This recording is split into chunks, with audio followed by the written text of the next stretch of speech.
बाहर मशीनगन से दुश्मन के सैनिकों पर हमला करता है। आखिरकार ग्रोमोव भी खान को पकड़ लेता है, लेकिन जब दुश्मन का सैनिक चवानोव पर हमला करता है तो ग्रोमोव का ध्यान भटक जाता है। फिल्म जापान में मार्च 2011 में शुरू होती है। सुनामी के बाद आए भयानक भूकंप के बाद अंतर्राष्ट्रीय समुदाय ने जापान को बहुत से लोगों को बचाने के लिए मदद भेजी। एक डॉक्टर कैमरे से जुड़े माइक्रोफोन का इस्तेमाल करके इमारतों के नीचे फंसे लोगों से बात करता है। इमारत के नीचे फंसी हुई ना नाम की एक महिला डॉक्टर को अपनी हालत बताती है और डॉक्टर उसे भरोसा दिलाता है कि वे उसकी मदद करेंगे। वो डॉक्टर से ये भी कहती है कि वह उसके साथ बात करता रहे। अपने माता पिता की कहानी सुनने के बाद डॉक्टर उसे बताता है कि उसके 5 बाप थे और वे सब मर चुके हैं। ना कहती है कि 5 बाप होना नामुमकिन है, इसलिए वह अपनी कहानी सुनाना शुरू करता है। ये 942 की शरद ऋतु थी, जब रूसी सैनिक वोल्गा नदी पार करके नदी के किनारे पहुंचे। 4 सैनिक एक इमारत में घुसकर बमों से जुड़े तारों को काटने की योजना बना रहे थे, लेकिन खान नाम के एक जर्मन कप्तान ने नदी से आते हुए रूसी सैनिकों को देख लिया। दूसरी तरफ चारों सैनिक कुछ जर्मन सैनिकों को मार गिराने में कामयाब हो जाते हैं। जर्मन सैनिक जवाबी हमला करते हैं और गोलीबारी शुरू हो जाती है। रूसी सैनिकों का कप्तान ग्रोफ योजना के अनुसार बम के तार को काटने ही वाला होता है कि जर्मन कप्तान खान आ जाता है और दोनों कप्तानों के बीच लड़ाई शुरू हो जाती है। खान ग्रोमोव को हरा देता है और बम को उड़ा देता है। बम फट जाता है, जिसके परिणाम स्वरूप दूसरी तरफ रूसी सैनिक जल जाते हैं और मारे जाते हैं। एक सैनिक पीछे से खान पर हमला करने की कोशिश करता है, लेकिन खान उसे मारने में कामयाब हो जाता है। बाहर रूसी और जर्मन सैनिकों के बीच लड़ाई होती है। जर्मन विमान नदी में मौजूद रूसियों पर गोलियां बरसाते हैं। इमारत के अंदर ग्रोमोव और चवानोव नाम के एक रूसी सैनिक को एक आवाज सुनाई देती है।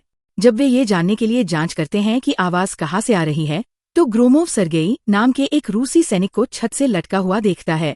ग्रोमोव उसे नीचे उतारने के बाद पूछता है कि उसे जर्मनों के बारे में क्या पता है। चवानोव उसे बुलाता है और वे पाते हैं कि एक जर्मन सैनिक ने एक बंधक बना रखा है। ग्रोमोव का एक आदमी पीछे से उस आदमी पर हमला करता है और उसे हरा देता है। उन्हें पता चलता है कि बंधक एक औरत थी। फिर एक और रूसी सैनिक आता है और अपना परिचय पाकोव के रूप में देता है। 5 सैनिक औरत के साथ बैठते हैं। डॉक्टर बताता है कि ये 5 सैनिक उसके बाप थे और वो औरत उसकी माँ थी। अगली सुबह एक विमान दुर्घटनाग्रस्त होता है और औरत जाग जाती है। जागने के बाद वह ग्रोमोव को एक सैनिक से रेडियो पर बात करते हुए पाती है। फिर ग्रोमोव औरत से कहता है कि उसे चले जाना चाहिए वरना वह मर जाएगी, लेकिन वह जवाब देती है कि वह नहीं मरेगी। औरत उससे उसकी बोतल मांगती है और चली जाती है। वह दूसरे सैनिकों के पास भी जाती है और उनसे उनकी बोतलें मांगती है। बदले में सैनिक उससे उसका नाम पूछते हैं और वह उन्हें बताती है कि उसका नाम काई है। जर्मनी की तरफ कर्नल खान से पूछता है कि उसने रूसियों को इमारत में क्यों घुसने दिया। फिर वह उससे कहता है कि उन्हें जल्द से जल्द उनसे वह इमारत वापस ले लेनी चाहिए। एक औरत अपने बच्चे के साथ रूसियों की इमारत में दाखिल होती है। वे उसके सामान की तलाशी लेते हैं ताकि ये सुनिश्चित हो सके कि वो जासूस नहीं है, लेकिन उन्हें सिर्फ रेत और मिट्टी मिलती है। वह उन्हें बताती है कि वे इसका इस्तेमाल दलिया बनाने के लिए करते हैं और उनसे उसे जाने देने के लिए कहती है। दूसरी तरफ खान उस जगह का दौरा कर रहा है जहां आम नागरिक रहते हैं। वह माशा नाम की एक औरत को देख रहा है और ऐसा लगता है कि वह उसकी तरफ आकर्षित है। ये औरत रूसी है क्योंकि वह उसकी मरी हुई पत्नी जैसी दिखती है। वह उसे एक तस्वीर दिखाता है। खान बात कर रहा है। दुर्भाग्य से दोनों एक दूसरे की भाषा नहीं समझ पाते हैं। इमारत में रूसियों के पास ग्रोमोव उन्हें बता रहा है कि उन्हें जर्मनों को इमारत में नहीं घुसने देना चाहिए। चवानोव आता है और उन्हें बताता है कि बाहर क्या हो रहा है। जर्मन सैनिक नागरिकों को लाइन में खड़ा करते हैं और पूछते हैं कि अपने बच्चे के साथ इमारत में कौन घुसा था और क्या वह यहूदी है। औरत इससे इनकार करती है, लेकिन वे उस औरत और उसके बच्चे को जिंदा जलाने के लिए ले जाते हैं।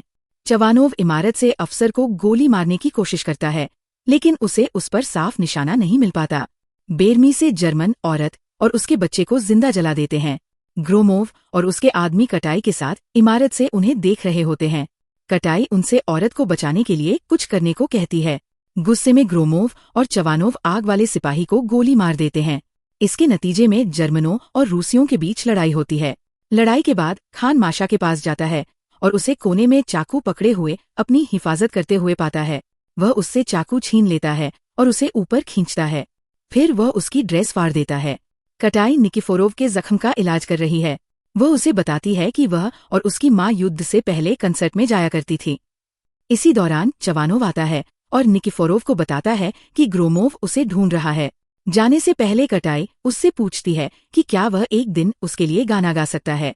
चवानोव हैरान होकर उससे पूछता है कि वह निक्की से उसके लिए गाने के लिए क्यों कह रही है।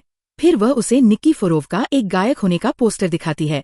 इसी बीच ग्रोमोव निकिफोरोव और दूसरे सैनिकों को गोलियां ढूंढने के लिए विमान को खंगालने का हुक्म देता है। फिर डॉक्टर निकिफोरोव की पिछली कहानी सुनाना शुरू करता है। वह एक गायक था और स्थानीय लोगों में मशहूर था। युद्ध शुरू होने पर उसने स्वयं सेवक के रूप में अपना नाम दिया था। फिर हम निकिफोरोव को जर्मनों को आसानी से हराते हुए देखते हैं। बाद में चवानोव कटाटा से पूछता है कि क्या वो गोली चलाना सीखना चाहती है। वह उसे ताना मारता है कि वो जर्मन सैनिकों के साथ कैसे रह रही थी, फिर चला जाता है। नाराज कटाटा उनसे पूछती है कि क्या वे इसके बारे में उससे कुछ पूछना चाहते हैं, जबकि वह रो रही होती है, लेकिन कोई उससे सवाल नहीं करता। बाद में हम पॉल याकोव को कात्या को दिलासा देते हुए और अपने परिवार के बारे में बताते हुए देखते हैं, जिन्हें जर्मनों ने मार डाला था। कटाटा चवानोव के पास जाती है और उससे बंदूक चलाना सिखाने के लिए कहती है। जब वो उसे बंदूक चलाना सिखा रहा होता है तो वह माशा को देखती है। माशा के पीछे वह एक जर्मन सैनिक को पानी लेने जाते हुए देखती है।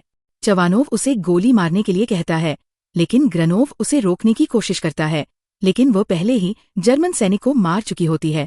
ग्रनोव उन पर गुस्सा होता है और दोनों को डांटता है, लेकिन चवानोव उसे बताता है कि वह एक जर्मन सैनिक था। ऐसा होता है कि चवानोव के परिवार को जर्मन सैनिकों ने मार डाला था।